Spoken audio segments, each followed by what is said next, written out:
And hello and welcome to Odessa Dark Ages. As this scene is set as Ulric, as a very active participant for the barony, has decided to walk along the streets of Odessa to the local training ground to see if he can catch some familiar faces. Maybe Sir Cosmo, or maybe Rafuz has returned there, or maybe some of the other Salubri. Also to prop up some of his lax melee skills, as there was a certain merchant who managed to somehow just neo his way past most of his strikes. Not that such a term has been invented yet, neoing. Either way, Ark has taken it as a point to train himself and perhaps repair the damaged reputation of his clan along the way, if he is so lucky. And he just walks through the presumably the Waldorf area as it approaches a training ground in the middle of a small fort or something equivalent. And as he walks on, he will see perhaps a face he is familiar with, but perhaps not particularly popular among those of his own road. Yes, Nerfiel's a bit of a mountain of a man and easy to spot, being 6.5 feet tall. He would be at the grounds training in the earlier evening some of the newer recruits to the Night's Watch, getting them prepared on how to basically work in formation and how to deal with non-lethal force, but to make an imposing image of themselves as they go about. His face somewhat shrouded with a cloak he wears over top of his armor most of the time. He does appear to be heavily scarred for those that are in his charge, and those that fail to impress him know the punishments that he is capable of inflicting upon them. So he is just right now probably squaring off with two of them in getting them to try to push him along and out of the way, because I'm sure that the mortal ruler wouldn't necessarily want them to just start hacking and slashing their way through mobs if it can be helped. Ark looks upon this small arena where these three individuals are fighting and begins taking watch. A few of the city guard might notice him as he's armored and bearing the symbol of the Knights Templar. But he just seems to be watching intently. He just seems to nod to the individuals who do notice him and smile calmly. As he then leans up against the fenced-off arena. Perhaps, yeah, very close to the action. And he just gazes upon the more civilized carnage taking place. Upon noticing the attention that he has gotten, he'll trip one of the two guys that he's going against and get up in the face of the other who flinches. He's like, shakes his head. All right, now pair off. I want you guys to try to browbeat each other and see who can keep the dominance. And then he'll just turn and walk from them as they kind of start meandering together and squaring off as he approaches you.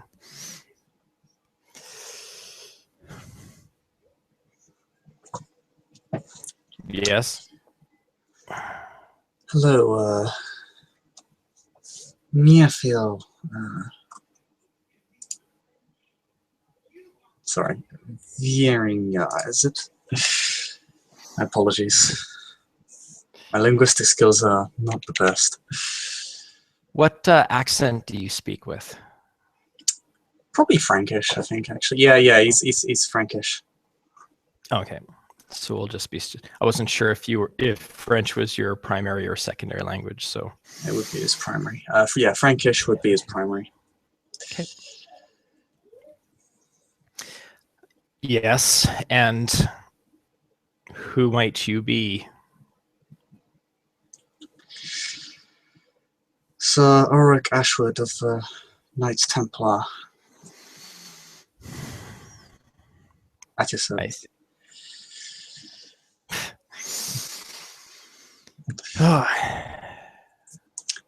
At my service, eh? Why do I get the impression that that is not necessarily the actual case? I believe I have some information to update you with if you have not already heard of it. Would you like to sit? And he just kind of points to some a seating area that's not too public. It's nighttime, so fortunately there aren't too many people around. No. So yeah, he'll head over and plop down on one of the seats. Well, I suppose now that we can speak more privately, I should make proper introductions. I'm Ulric of Clan La Sombra.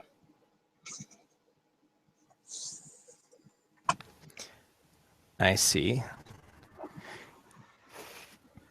Well, you already know who I am, or at least by name. So what is it that you are seeking?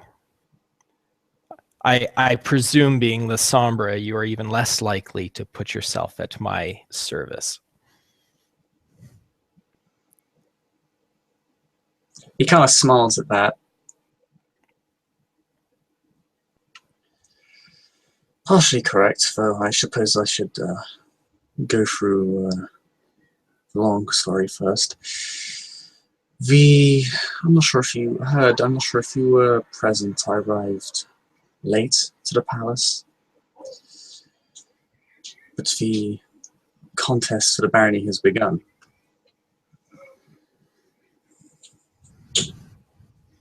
I see. I should just let you know if you wish to sign up. You should head your way to the palace. And he just flashes a silver coin with the symbol of the Nosferatu. Just flash from one of these and they shall let you in. I have no need to subjugate others. Well, considering this is not a case of brute forcing the issue, I believe if the Baron were to take control, they would not be able to brute force regardless. Whether they're inclined to or not would not really matter. No, but I should lay all my cards on the table. I myself have signed up. I see. Along with and have you any competitors to this contest? a Ravnos by the name of Gale.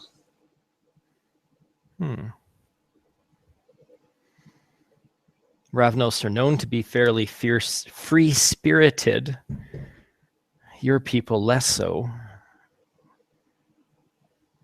Are you hoping to sway me with honeyed words to back you up? Maybe, but I'm just trying to meet new faces right now.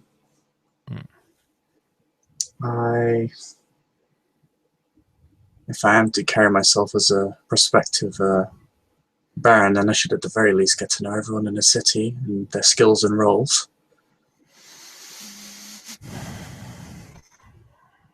I suppose that makes sense. No, I had not heard this news. I was unfortunately otherwise occupied and did not attend the palace for this announcement. So I guess that would explain the flurry of activity amongst our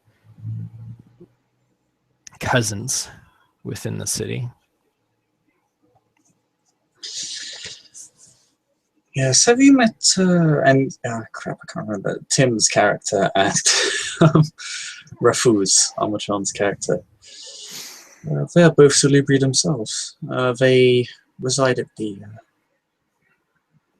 mosque on the other end of town. Rafuz himself is an imam.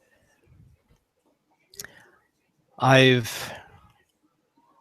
don't go to church often, if I can help it. So no, I've not had the pleasure of crossing paths with my siblings yet. Okay.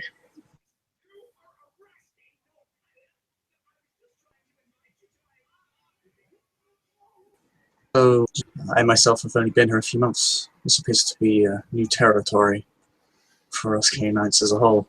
Yes, I heard that whoever had previously been in here vacated for some reason or another. It sounded like a fairly open spot for a fresh start. Though I guess if Jerusalem is still trying to immediately start pulling strings, I don't know how much of a true free start it's going to be.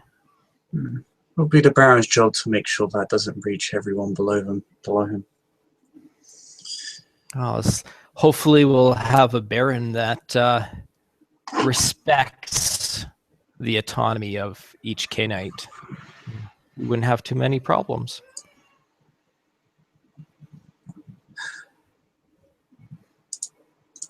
Well, I do not intend to speak too highly of myself, as that would be arrogant, but if I were to run things, it would be through mutual cooperation and understanding. As I said, it's not like even if I wanted to brute force it, I could. Sorry, I could not. Yeah, mutual cooperation works in theory. I've seen some tout that as their official stance, and yet have a very easy time in being able to draw the line between who they consider those worthy of mutual cooperation and who is not worthy.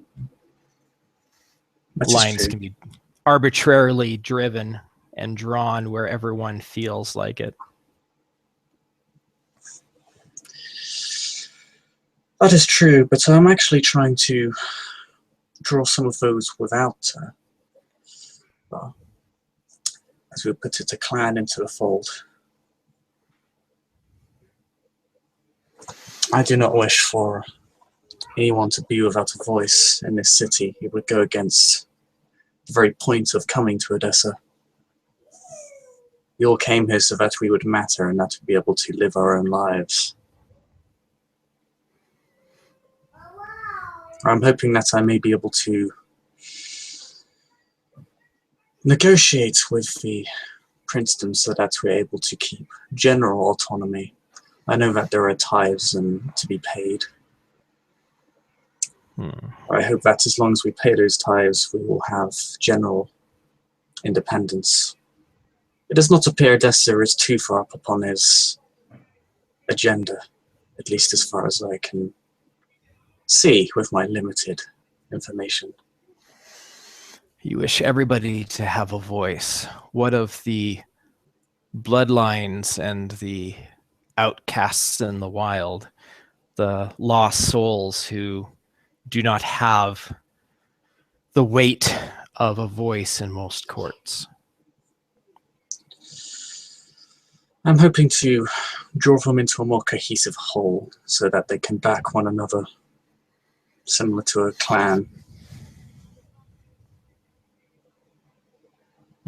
I would not be under the misapprehension that they do not matter here. I'm sure that they would see to it that anyone who says that they don't would be in a spot of trouble. Hmm. They have shown themselves to be polite and honest with me. I should, at the very least, should do them the same favor. Your words sound fair. The weak need to be trained to be stronger, not stepped upon. If you are true to your words, I would not have a problem with you being the face of Edessa in dealings with Jerusalem. I'd rather somebody else have to deal with that kind of crap than myself anyway. Yes, I believe, well, it was made abundantly clear at the meeting that the position is not to be undertaken lightly. There are responsibilities and duties the barony will have to tend to. I do not mean to do this as a simple power grab, as much as my lineage would state otherwise. I'm trying to repair the reputation of my clan. That makes sense, especially because a power grab in a city of all equals would result in a lot of contention, especially if you were to try to throw weight around that you can't back up. Suppose we should see what your competitors have planned with their bids for power. Mm-hmm. If I may ask, out of curiosity, what is your current view on the situation with the Turks attacking our borders?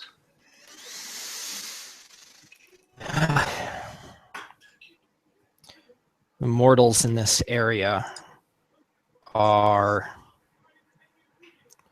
responding to a series of atrocities that they have been inflicting upon each other with our encouragement and support. I think any situation where a great power feels the need to take it out on a lesser power is a sin. But mortal affairs will be mortal affairs. Wars will happen. They are destined to try to slay each other. I will not be drawn into their petty concerns. I see. Ask out of curiosity, as their incursion may need to be dealt with at some point if it continues to worsen. I have fought them before as a member of my order. But well, as in exchange for my existence here, I will protect the weak should they be under attack. If the Turkish armies come this way, and he kind of gestures to the awkward wrestlers in the foreground to us, I'm doing what I can to strengthen the weak and will fight at their side to protect the innocents in the city. I have some pull with the military, but not enough yet to make direct moves against them. I would like to properly define our borders so as not to invite their armies upon us, or at the very least try to divert them elsewhere. If we Do we have any cousins that are behind these incursions? I would not be aware of them yet, but I know that the Turkish invaders have managed to kidnap a major noble from our city. It is something I intend to look into. Hmm.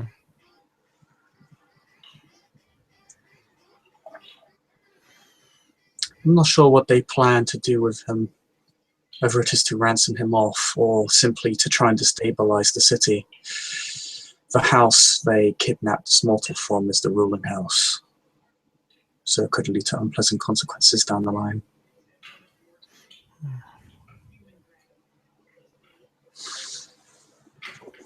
Mortal rulers come and go. I'm sure there's somebody else in the noble family that'll be able to step up and take his place. They appear to be coping for now. But I'll keep an eye on things to make sure the situation doesn't worsen. I suppose that's one benefit of carousing of the nobility.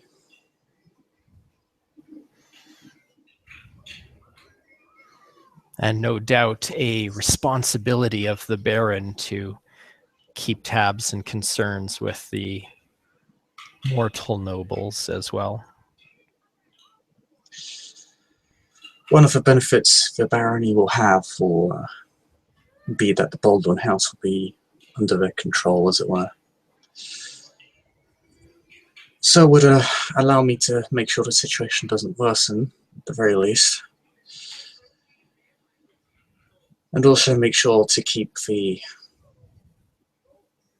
balance of powers stable.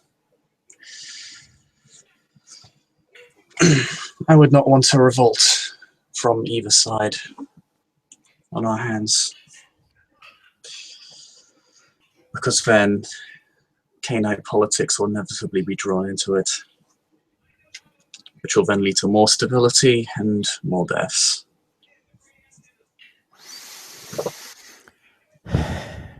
Well, I suppose should that happen, I guess we will see. Most rebellions don't seem to last very well unless they have the backing of a noble house. The nobility always finds a way, at the very least through resources. If you wait long enough, the weak will starve and give up.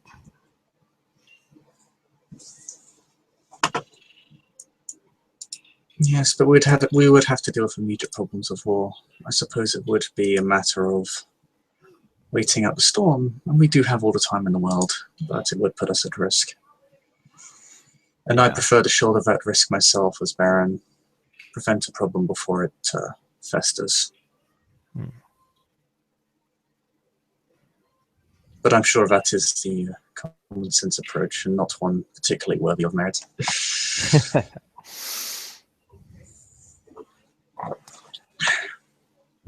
So you train these initiates? Yes, it keeps me sharp, allows me to pass the time, gives me the opportunity to feed with a little less risk. Wouldn't want a destabilizing influence by going around and just smashing doors left and right. I see. Yes. It would appear wise. And as I said, these are the weak, but they become stronger under my enforced actions. And helps me kind of keep tabs on things for my own personal protection. I can't rely on my squire for everything. True, you do appear to be a skilled fighter.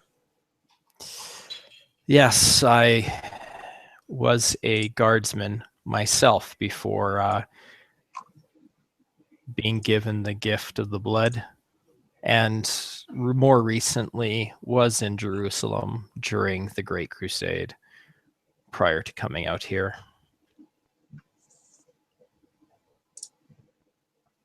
That's where I lost my taste for human politics, though, and those that take advantage of such politics.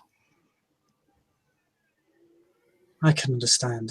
As much as I follow my faith, it is apparent that much corruption comes from those on top of the food chain, as it were, regardless of whether they be nobility or religious authority.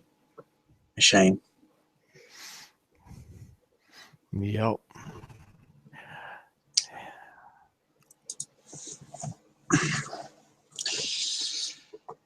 One problem that would occur to me, though, is I would have to sort out a court when I become baron.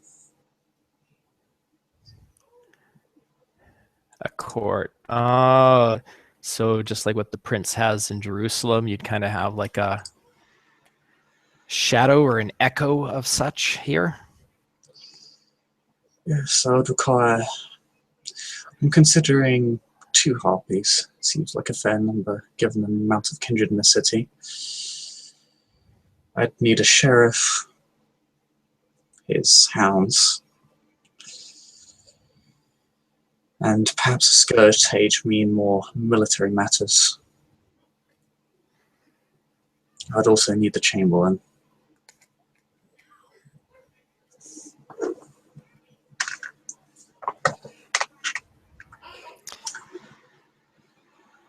He kind of sees how you gauge that. He's just kind of mulling it over a little bit, and well, I will swear no fealty to no man, no Canaanite. God himself could come off the cross and walk over here, and I would not swear fealty. I am my own man. If I am asked to do a task, I will do it in a way that I feel is just, but I will not force others under the yoke of any Canaanite man or creed. So, if that fits any of your needs, then if you have tasks that you would like to request of me, I will consider them. But I will be very upfront and honest. You will not have undying loyalty, and I will not be a brute beating down people until they swear fealty to you. I would not expect such a thing. Loyalty and respect should be earned rather than given.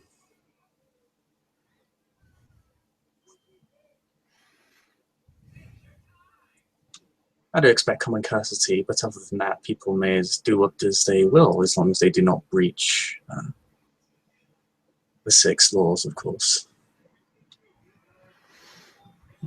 After all, breaking those laws puts us all at risk. Other than that, people may be as free-spirited as they wish. Well, as I said, if you are able to follow your words with actions, I will not oppose your bid for the barony.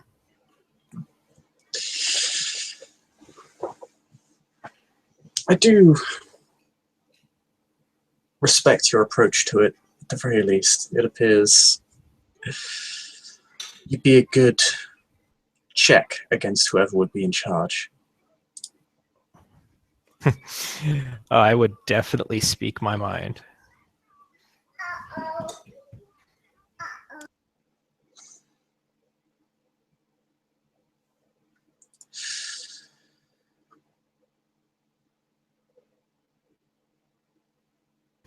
So you are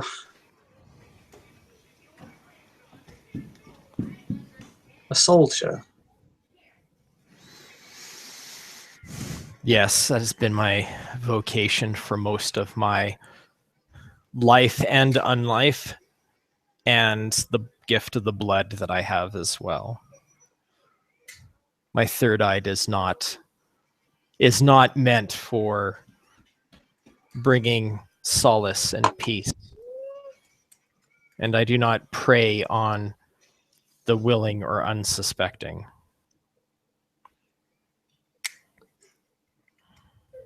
I wonder what that eye would see if it peered into my darkness. This is a curiosity I have. I do not know. I've not met any of your siblings on the battlefield. Oh. The mere sight of it has caused many mortals to flee in terror, but I'm not sure whether it is out of the fear of hell or simple not understanding. I study it, you see. For the past few years, I've been trying to unravel its secrets. Where it comes from, and what its purpose is. I know it can even strike the beast of Canaanites. He'll actually focus all three of his eyes at you at that comment. Probably the first time that he's actually got his full focus on the conversation. I am intrigued now as I study somewhat my own beast to have a better understanding of it. This darkness, you say, can affect the beast. I believe one could adapt to eventually withstanding it, but yes, it can induce the beast to panic.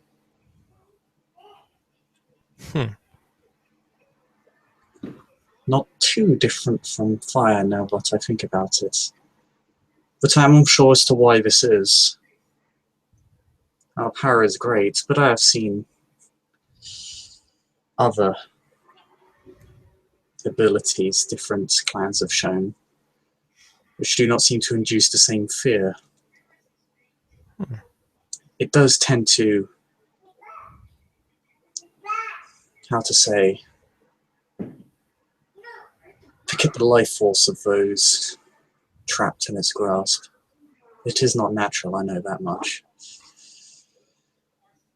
It is not simply a lack of, more than it is something else. Perhaps that's what causes the beast to panic.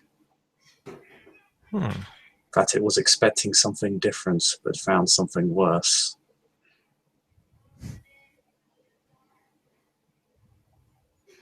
If it looks like darkness, it isn't darkness, then it could be the conflict of sensations, where it expects just darkness, but is exposed to something different. Perhaps it touches what maybe your darkness could be an extension of your own beast, and to have one beast touch another's beast so primally, so directly, could be an experience that it is not sure how to handle.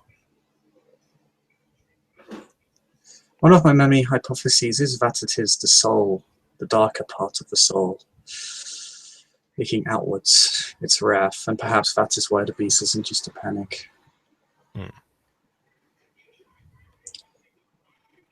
But it will require more study on my part.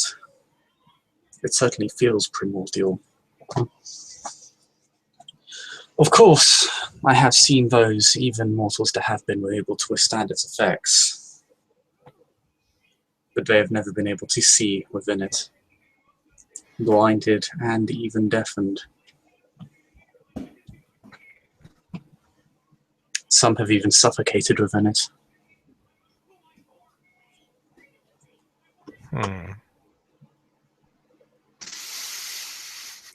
That would be very interesting to see.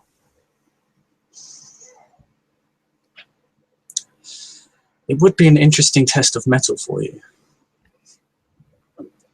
Although I'd not want to provoke you in such a way as to cause such carnage and bloodshed. I have solid control of my beast. I wouldn't say impeccable, but I do not get swayed like a doughy-eyed neophyte.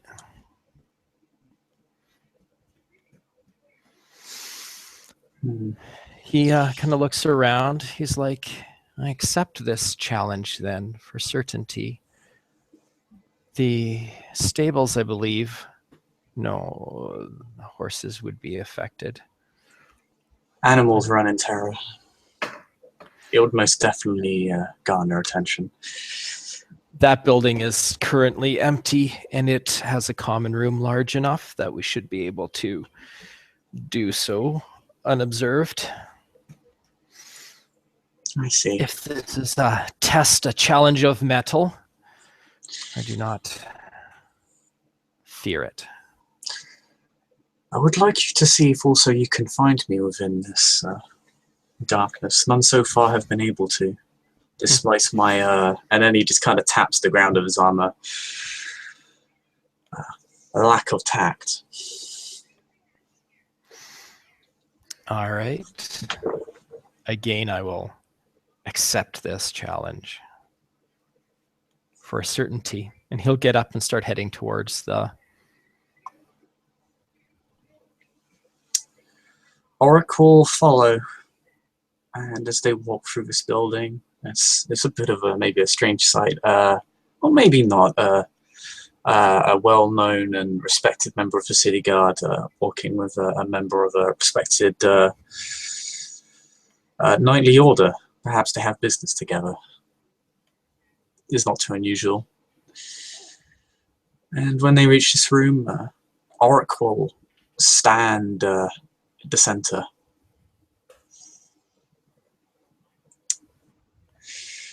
And will say, I certainly hope you are ready. Yeah, let's give this a try, he says, as he'll throw the cowl back and activate Auspex 1 to heighten his hearing and his sight.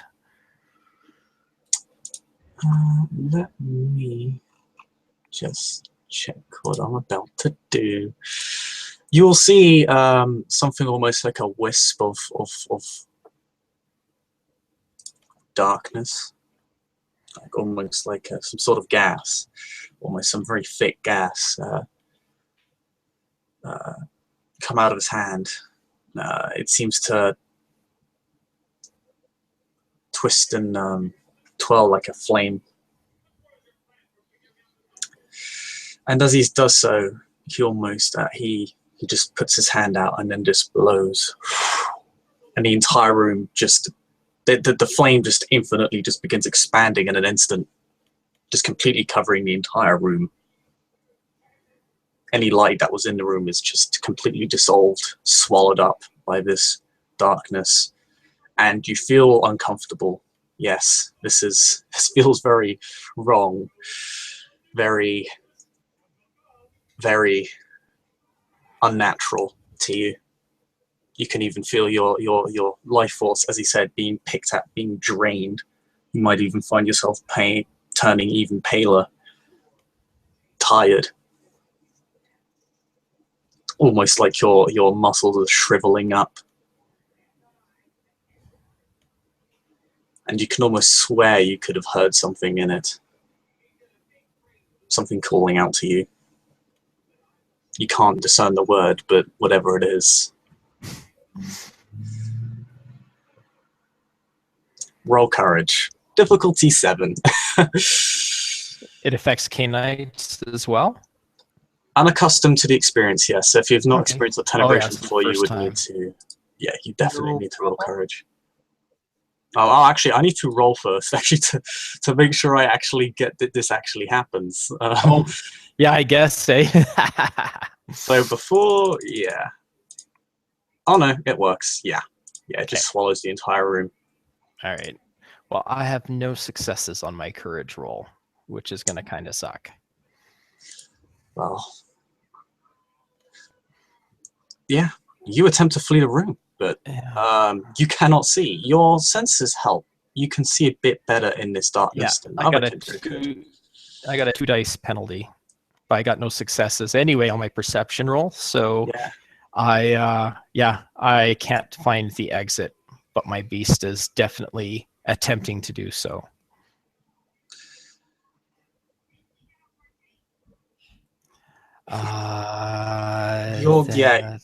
What Ulric sees, as he can see quite clearly through his own darkness, is, well,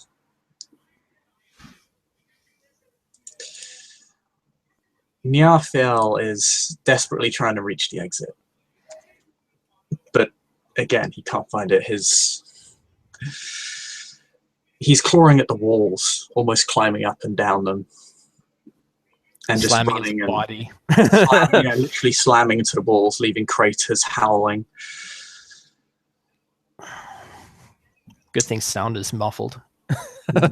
Yes. In the darkness, no one can hear you scream. Even Ulric, it's only faint to Ulric. He can hear growling and hissing, but it is muffled, almost like the room itself has been gagged. He cannot even hear his own footsteps, nor can he hear yours.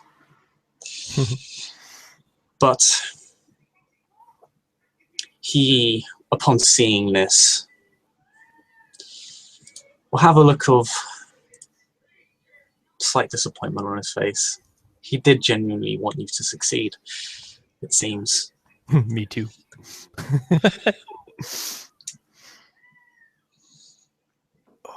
And he shall absorb this darkness back into him. And again, within an instant, it's almost like a black hole, but instead of absorbing light, it absorbs darkness. And it just re-enters his hand. And literally, it's almost as if it were squashed into a simple point, and then you can only see this wisp of darkness in his hand again, as your beast begins to calm down, as the object of its fear has disappeared. And then, almost like crushing a flame in his hand, will just clench it.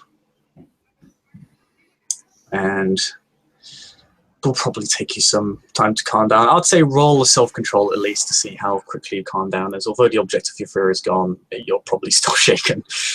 Yeah. So that's the role I wanted in the first place. Oh yeah, you begin, yeah, with that you regain composure quite quickly.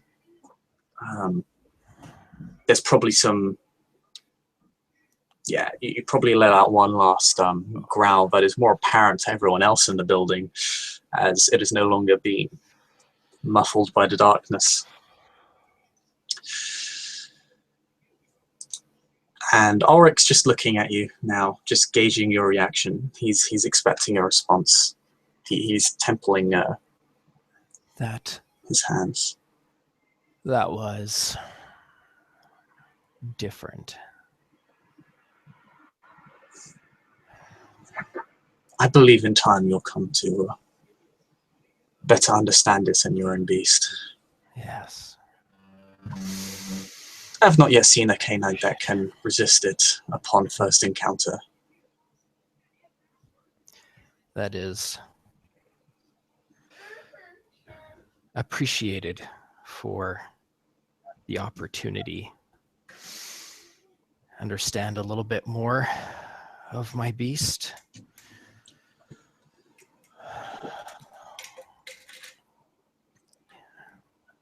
He offers his hand. Ulric could shake it, does shake it, sorry. Okay. And I'm spending a point of blood, and my grip on your hand feels like you just thrust your hand in a fire. You can roll Rot's Trek. Okay. I didn't say I wasn't going to respond. Oh! What's the difficulty to resist this? What's the... I got to look up. What's the difficulty of being burned? It's the same courage difficulty as if you were on fire. Oh, God. That's a botch, I think. Where is it? Rolls for Frenzy. It's like 350 something. Yeah, I'm trying to... Systems and drama. Frenzy and Rush Check. Here we go.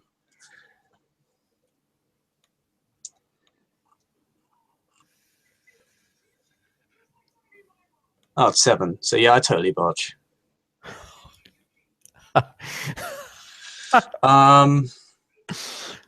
Yeah, and the fact that he wasn't expecting this makes it even worse. You got a 2 dice penalty for as long as I'm holding onto your hand and for the round afterwards as well from the searing pain.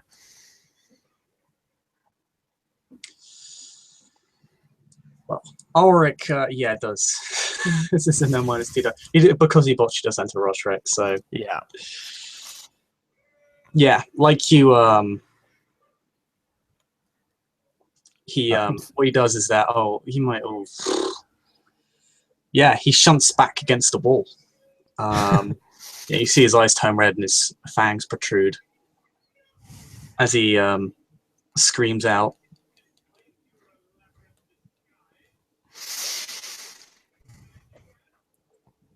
Do you like flee the building or something though?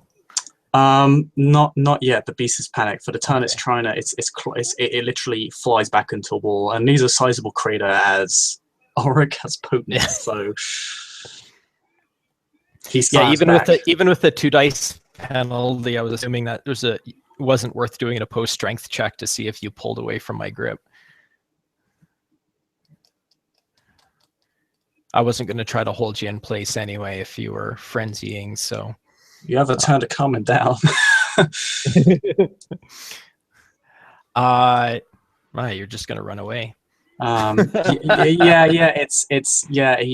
spends a few turns slams back against the wall, then slams back through you and probably knocks the door straight off its hinges before running about halfway down the hallway, and we'll see how far he goes. Regains composure. So yeah, it takes him like an additional turn. And then he just looks around. Make sure that no one's approaching. I'll follow. You just casually walk down the hallway as this frenzying armored swordsman runs down the hallway. Fortunately, no one is in his way, so that he does not have to cut anyone down to get away from his fear. Yes, I picked an empty building.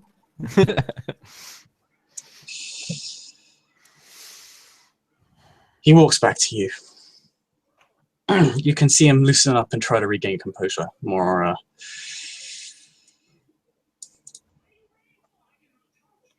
to try and not let that happen again, not garner too much attention, not break the sixth.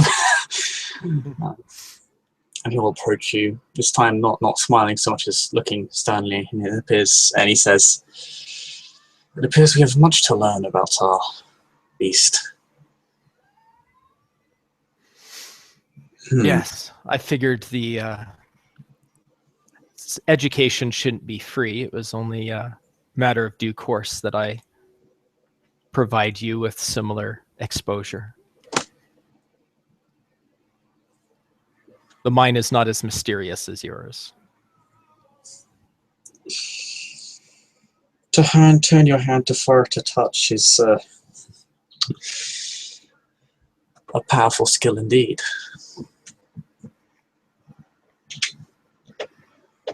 He does actually look at his hand and finds it is not burning anymore. It appears normal, which he appears a bit confused at this. And he just puts his hand back down and holds them both behind his back.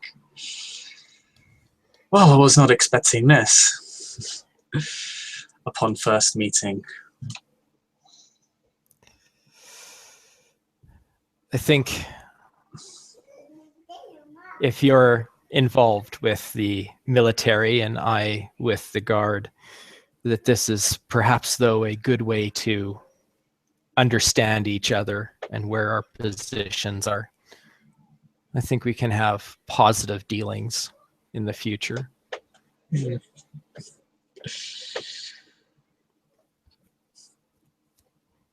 I believe we can. At least, well, at the very least, we can opt to keep the city safe with our respective audiences. I could definitely see you being a sheriff.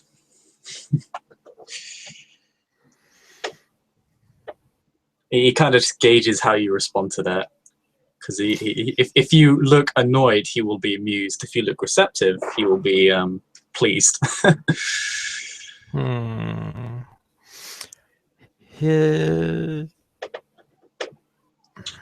Trying to think of how his facial expressions would go. Ulric would. Oh, sorry. Yeah, no, I think he probably would kind of be a mix, kind of like bemusement, like kind of a mixture of, well, I'm not going to listen to whoever you give that title to anyway. So if you're going to give it to somebody, but just keep in mind, I'm not bending a knee. So if you're cool with that, it's kind of, like the expression on his face.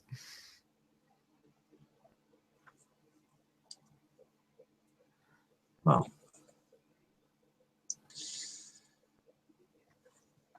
I believe we can work together well. I would not ask anything of you that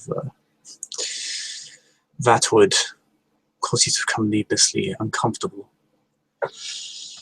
And you seem to be a capable fighter, and a capable teacher at that. Yeah, I should probably get back to them before it gets too late in the evening and they start falling asleep. Indeed. If you do not wish to, I do not intend to bribe you, of course.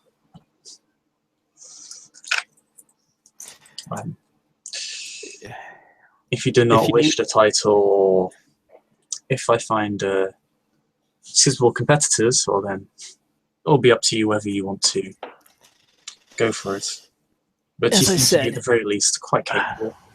If you have need to ask a favor of me, I may be inclined to assist, but I will not bend knee, and I will allow others to have their freedoms. Of course. I would only call in a sheriff if it came down to a matter of the 6th. Sorry, the 6th, not the 6th.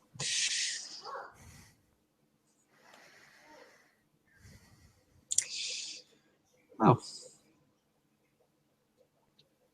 At any rate, I'm glad to have met you. I suppose I should not keep you from your initiates any longer.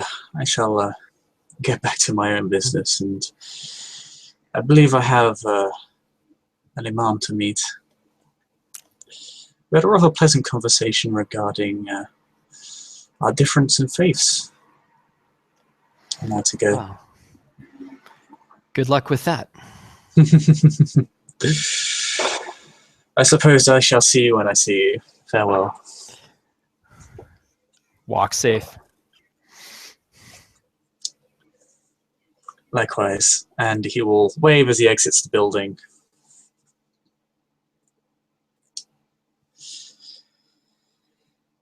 Rather pleased at this.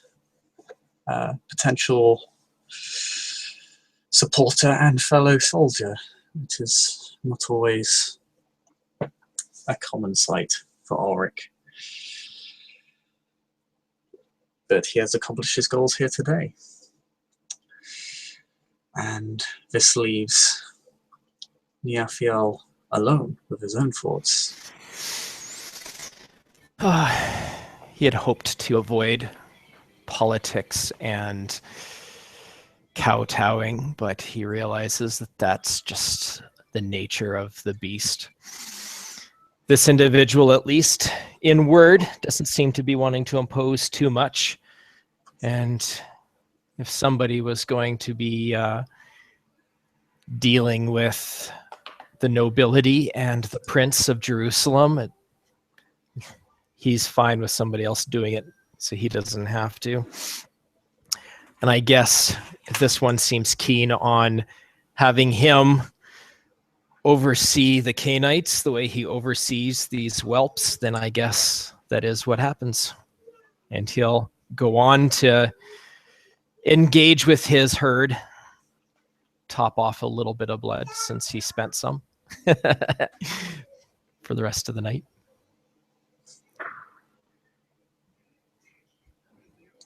And I suppose in that end scene. Ends our scene, yes. As these two soldiers go their separate ways.